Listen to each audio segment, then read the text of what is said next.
Dear beautiful souls, today let's speak about another niche where the ego is hiding, and it's not a small one. It might be subtle, but the impact of it is severe. So it is important to understand that if we approach the absolute, we cannot make relativity king. In the same way Yeshua said in the Bible, you cannot serve two masters. In the same way, we cannot say we serve the relative and place our identity there and serve the absolute. Then you're doing the splits and it will not be successful. So our intention needs to be focused on the absolute. Nowadays, in the modern society and the re-arising of spirituality, there's a lot of distortion and there's a lot of corruption. And the narcissism of the ego has moved away from material objects to spiritual objects. So now it's not the obsession over the BMW or the next big house or the next big gig, the next big job, or let's say, or showing off sexual relationships. No, the new ego niche where it's hiding is in the idea of spirituality. But there the ego is clever, because in its narcissism it will create a relative spirituality and it will distort the teachings of the masters. For example, the ego will say there's your truth, there's my truth. But your truth, my truth, it means subjective truth, it means relative truth. And a lot of times I hear people say, when they believe that they are spiritual practitioners, even though they aren't, they believe that. They have a story of being spiritual practitioners where they say, well, your thing might be true for you, but my thing is true for me. Because my thing is true for me, I don't have to listen to what you say. Right? So it's the ultimate bypassing, where you can say you have a unique, very specific, very special way to God. So you don't have to listen to spiritual teaching that comes from a proper place, that comes from communion with the ultimate. Because you're special, so your pathway is special. So your pathway does not require discipline. Your pathway does not require meditation.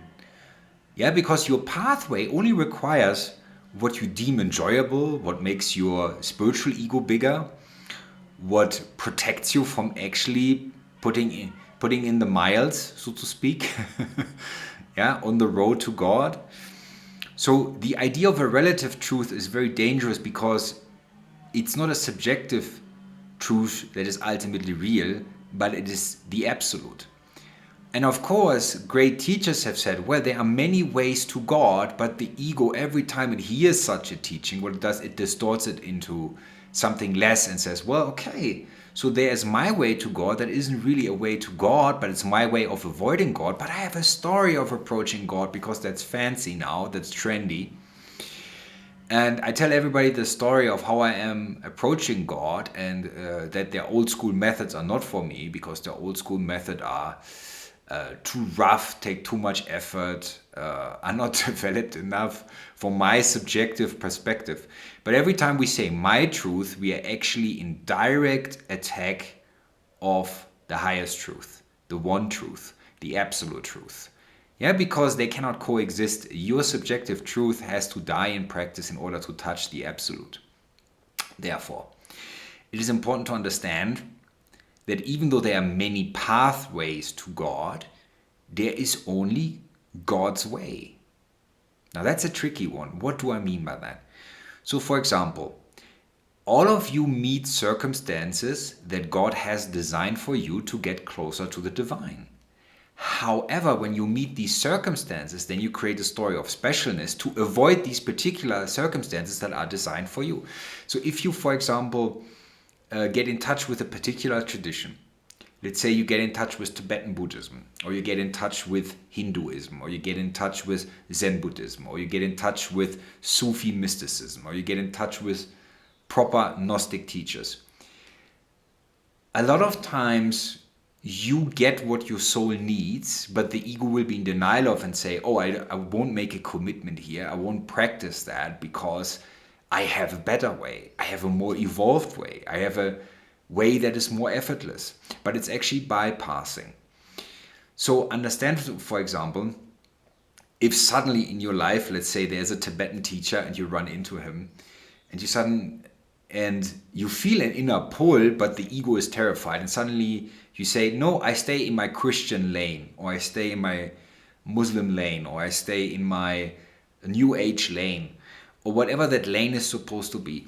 You are constantly being made offers by the divine to evolve and to get closer to it. And yes, of course, you can arrive at the truth as a Christian, as a Muslim, as a Buddhist, as a Hindu, yeah, or as a, for example, practitioner in some native traditions. Yes, of course, you can arrive there.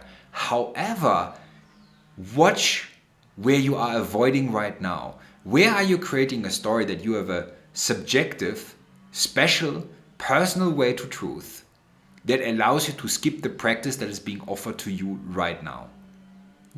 Of course, even enlightened teachers have had teachings in many traditions. There are enlightened teachers who were, in some lifetimes they were Christian, in some lifetimes they were Muslim, in some lifetimes they were Buddhist, in some lifetimes they were yogis, and so on and so on.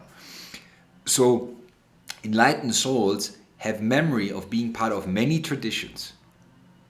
But I tell you what, if they have touched the ultimate, it doesn't vary. It is always the same. So even if, for example, a great tantric like Ramakrishna says, all religion leads to God, then he's ultimately correct. But it does not mean that this gives an excuse for bypassing.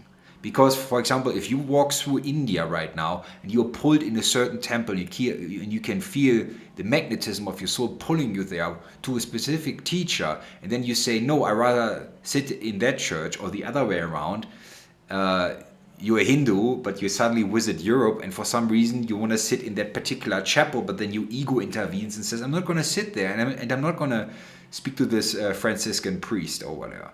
Yeah? So God's teachers and God's facilitators come in many shapes and sizes. They come in the appearance of different traditions. However, if they have touched the truth is the same for everybody. So this idea that we can use relativity to bypass is very, very dangerous. Contemplate about this, my friends. Be well.